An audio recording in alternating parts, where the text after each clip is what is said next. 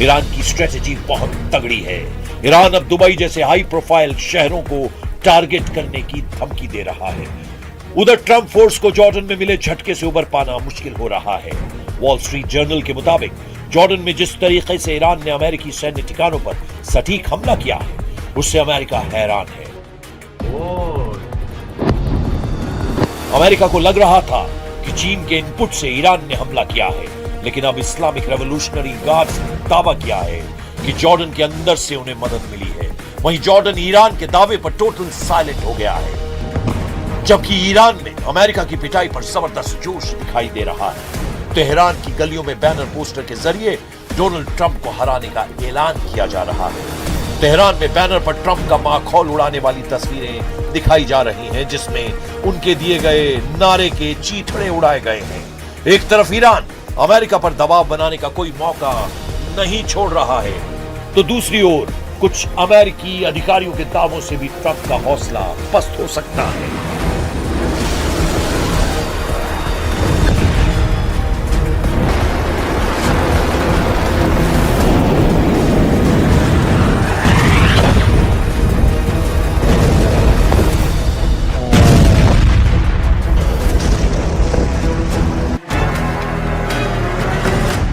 क्योंकि एक अमेरिकी अधिकारी ने दावा किया, अमेरिका के पास ईरान के खिलाफ लंबा युद्ध लड़ने लायक मिसाइलें नहीं हैं। ब्रिटेन के अखबार टेलीग्राफ ने एक रिपोर्ट छापी, जिसमें उसने एक अमेरिकी अधिकारी को कोट किया और लिखा कि अमेरिका ईरान के साथ लंबे और बड़े सैन्य संघर्ष के लिए अपनी ताकत बढ़ा रहा है, लेकिन उसके सामने हथियारों और मिसाइलों के भंडार की कमी एक बड़ी चुनौती बन रही है। रिपोर्ट के हिसाब से अमेरिकी रक्षा अधिकारी को चिंता है कि अमेरिका को अपने रणनीतिक हथियार के भंडार को बनाए रखना है, क्योंकि चीन और रूस के मोर्चे पर भी अमेरिका को हथियारों की जरूरत पड़ सकती है।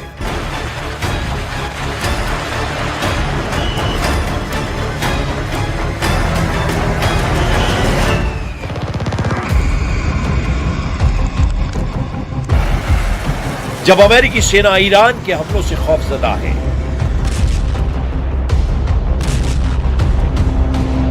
जब ईरान अमेरिका को ग्राउंड ऑपरेशन के लिए ललकार रहा है, तब हथियारों की किल्लत की रिपोर्ट डबल झटके से कम नहीं। लेकिन ट्रंप का मूड खराब करने वाला एक बयान इजराइल से भी आया है। इजराइल के वित्त मंत्री बेजलेल स्मोट्रिच ने घोषणा की है कि अब उनकी सेना ईरान युद्ध में शामिल होने के लिए तैयार नहीं है। स्मोट्रिच ने दावा किया कि मौजूदा हालात इजराइल के लिए सबसे अच्छे हैं, इसलिए वो ईरान में अपनी ताकत जाया करने की जगह हमास और हिजबुल्लाह का सफाया करने में लगा रहेगा। हालांकि इसके पीछे ईरान से आए मोसाद की इंटेलिजेंस को माना जा रहा है, जिसमें बताया गया है कि ईरान ने एटम बमों का लैब एक्टिव कर दिया है।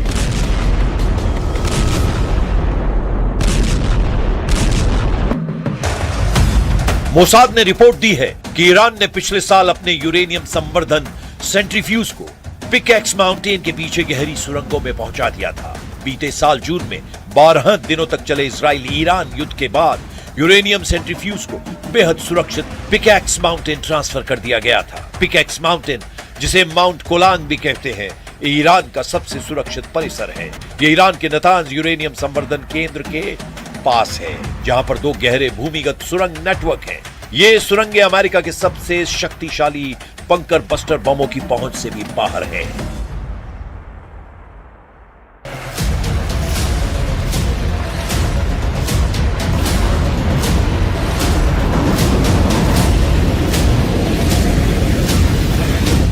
ईरान के एटमी प्रोग्राम पर मिले अलर्ट से अमेरिका और इजराइल बेहद गुस्से में है। ट्रंप 100 बार ये बात कह चुके हैं कि ईरान को किसी भी कीमत पर एटम बम नहीं बनाने देंगे, लेकिन मोसाद की रिपोर्ट बता रही है कि न्यूक्लियर ग्रेड यूरेनियम को मुश्तबा के कमांडर्स सीक्रेट लोकेशन पर सेफ जोन में रख चुके हैं। क्या इसी वजह से ईरान को समझौते के प्रस्ताव मिलने लगे हैं? ईरान ने बताया कि कई देशों ने फिर से बातचीत का माहौल बनाना शुरू कर दिया है।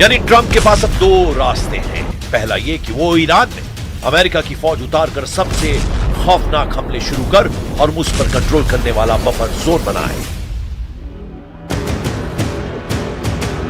दूसरा रास्ता है कि वो ईरान के आगे सरेंडर करके युद्ध से भागने का रास्ता निकाल ले, क्योंकि ईरान अब अमेरिका को बख्शने वाला नहीं। ईरान किसी को नहीं छोड़ेगा।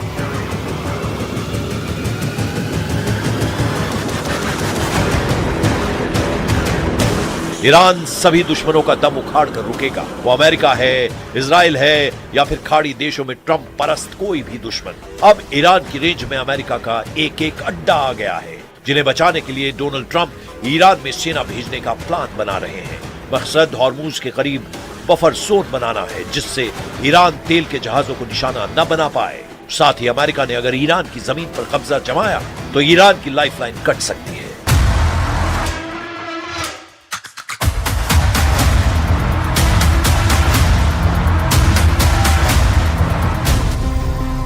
क्योंकि ट्रंप प्लान बना रहे हैं कि ईरान में ग्राउंड ऑपरेशन के लिए अमेरिकी सैनिकों की जगह सीक्रेट अलायंस को उतारा जाए। अमेरिकी सेना का पहला टारगेट खर्ग आइलैंड पर कब्जे का है, जिसमें अमेरिकी फोर्स के साथ खाड़ी के उन सभी देशों की सेना ईरान में उतरे जहां हमले हो रहे हैं।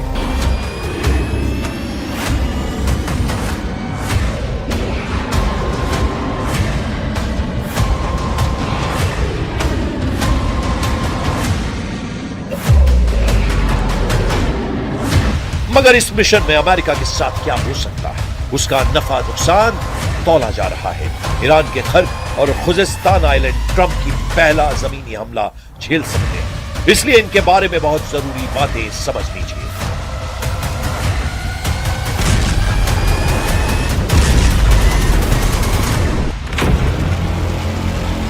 मैप पर देखिए, यह है खर्ग द्वीप, ये फारस की खाड़ी में है, जबकि मेनलैंड ईरान में है। ये जगह है खुजिस्तान। इस इलाके में ईरान का बॉर्डर इराक से लगता है। ये दोनों जगह इस वक्त युद्ध के हॉट पॉइंट बने हुए हैं। खर्ग द्वीप पर ईरान के तेल निर्यात का टर्मिनल है, यहीं से उसके 90% तेल का निर्यात होता है। जबकि खर्ग द्वीप से जो तेल निर्यात किया जाता है, ईरान के खुजिस्तान प्रांत से निकाला जाता है। खुजिस्तान को ईरान की एनर्जी कैपिटल कहा जाता है। ईरान का 80% तेल खुजिस्तान की जमीन से निकाला जाता है।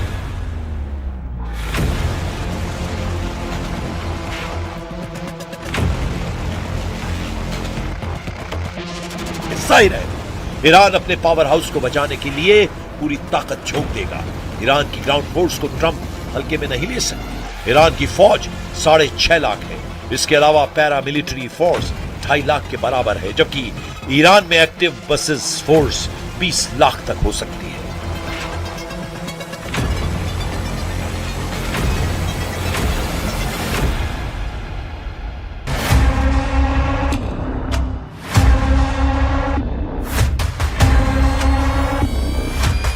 ये तो सिर्फ सेना की बात है। ईरान के 9 करोड़ लोग अमेरिका से युद्ध का ऐलान कर रहे हैं। हालांकि ये तक हकीकत है कि अमेरिका युद्ध में जीते बिना मैदान से हटता नहीं। अगर अमेरिका जीत से दूर होता है तो दुश्मन देश को ही तबाह कर डालता है। सुपर पावर से दुश्मनी मोल लेकर खाड़ी में कई मुल्कों का नक्शा बिगड़ चुका है।